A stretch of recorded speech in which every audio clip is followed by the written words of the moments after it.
about this tidal power over in WA? Well, it's a long story, and it starts off with what's happening to us now, Matt.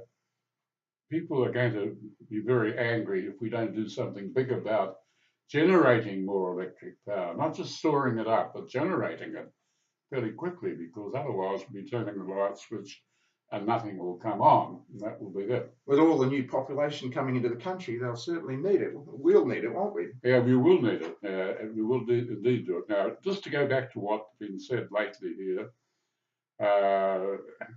Malcolm Turnbull's made a big thing of pumped hydro storage. Well, you know, he's put it up as a new idea, but it's not. It's been used all over the world for the last 20 years, and it's just storage.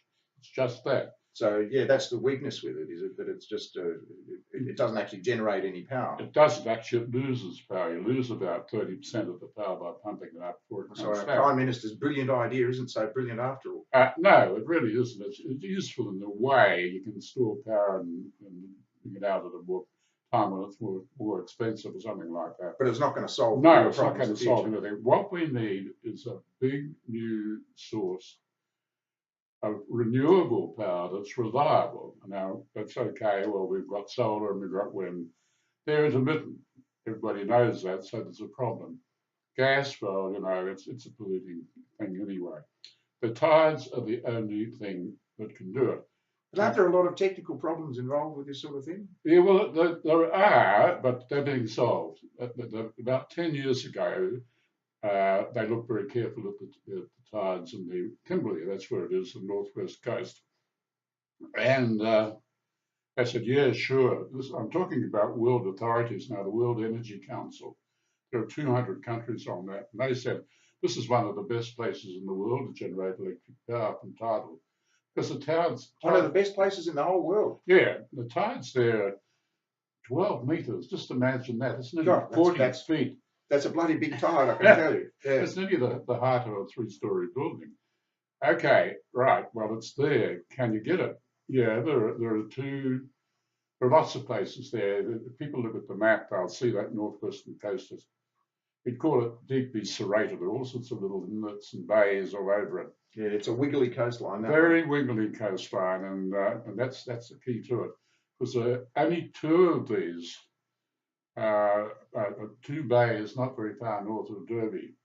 But what use is all that power way out there? You know, there's not many people over there, is there? That's true enough. There aren't many people, and that was the other problem. People say, why did you bother to generate power there?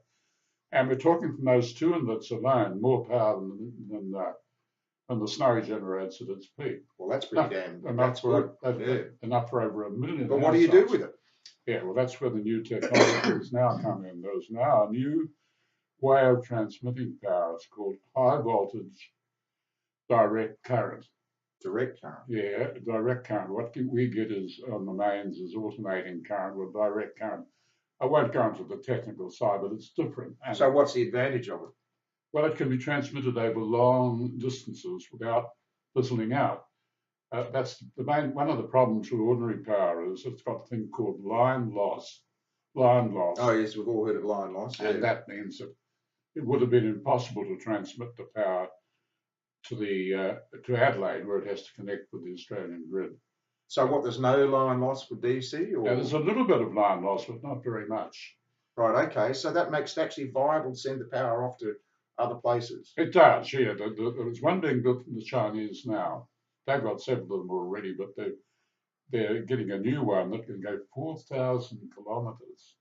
That sounds like a hell of a long way. Yeah. So the idea is just to put what I'm calling an energy corridor straight across the desert.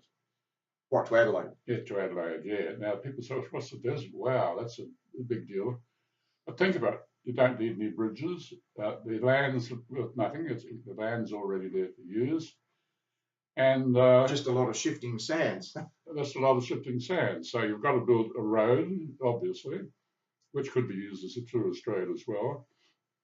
And you build this power line alongside it. Well, taking it as read that is feasible to do, and it's feasible to bring all that power over. How much power can be generated? You said something about the Snowy scheme, more than the Snowy Yeah, scheme. yeah. Well, look, some experts came. They've got a big tidal power thing in France called the Rance River scheme. They had experts out from that a while ago, and they reckoned that the Kimberley could generate 6 times as much power as everything we're generating all over Australia now. Good God, that's a In other terrible. words, That's a huge amount of power. And the other thing is, of course, the tides are reliable. They can predict them for the next 1,000 years. Right. They're not going to stop. What's the name of this place that's got the potential for tidal power? It's the Kimberley coast of northwestern Australia. Right, but there's particular places on the Kimberley coast that are ideal, aren't they? Yeah, there are 2 inlets there. That's right. It's a Secure Bay and Walcott Inlet. Right. Okay. And if you're interested in this, I know a bit about this because I've been working on a book about it called Firebird. Oh, this book's a novel or a factual? It's a novel, but its real basic theme behind it is this tidal thing couldn't be done. Ah. And if people are interested, they can read it. Just put up Firebird Colin Mason on Google. You go to it. It'll cost you $14.95, but there you are. But yeah. Well, it sounds like an important area to look into. But how expensive would it be to build this? Is it a very difficult technical exercise to build the power scheme you're talking about? No, it's been done in all over the world, and as for generating the power in these inlets, they've both got very narrow entrances, and the tide roars in and out there. So it's almost a perfect setup. Perfect setup, and they built these. The Brits are interested in this tidal power, and so they built these new huge generators that are 6 times more efficient than anything of that sort before. Well, they could be installed very easily across the mouth of these inlets. And they're just discrete units that get set in concrete, basically, over the mouth of the river. Yeah. He's asked me about cost, Matt. Well, it is quite considerable, about $50 to $80 billion. Now, that's a lot of money. But when you consider that's going to get us to the stage where we don't have to ever worry about power or what it costs again. Well, that's about 2 years of military spending in Australia, isn't That's it? about what it is. And the other thing is, we bear in mind that our superannuation funds are sitting on $2.2 trillion. That's $2,200 billion. And they could be investing that in something like so this. we can afford to do it. We can afford to do it, and I think we've got to do it. I can't see any way. Now, the other point is that, okay, you built this energy corridor across the desert. Great. It's the ideal place to locate big solar thermal power plants. I mean, the things that reflect and enhance the sun's heat and generate electricity. You've got them right on the line. You've got them in the sunniest places. So you've got the possibility you can use that line as a dual resource. Yes, you'd use it as a dual resource. Right. That's why I tended to refer to it as an energy corridor. Right. So you'd come out from Adelaide into the desert and you'd start building these things. Once you'd finished doing that, you would have had enough power to supply the whole of Australia in perpetuity. That's a very good situation for Australia in the future. Yeah. Future-proofing Australia's power needs sounds like a great idea. So we can afford it. We've got the best place in the world to do it. Why aren't we doing it? Well, there you are. That's why I wrote this book, and I want people to read it because I think they ought to have a look at this idea. I'll say again what it is. It's called Firebird. This is the novel you've written. That's the novel I've written, and it's a good read, I think so, and it's got a nice love story in it, and I think people will find it quite interesting to read anyway.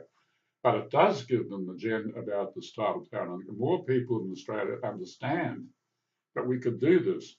And for God's sake, it's time we did something big again. We've been sitting on our asses for such a long time.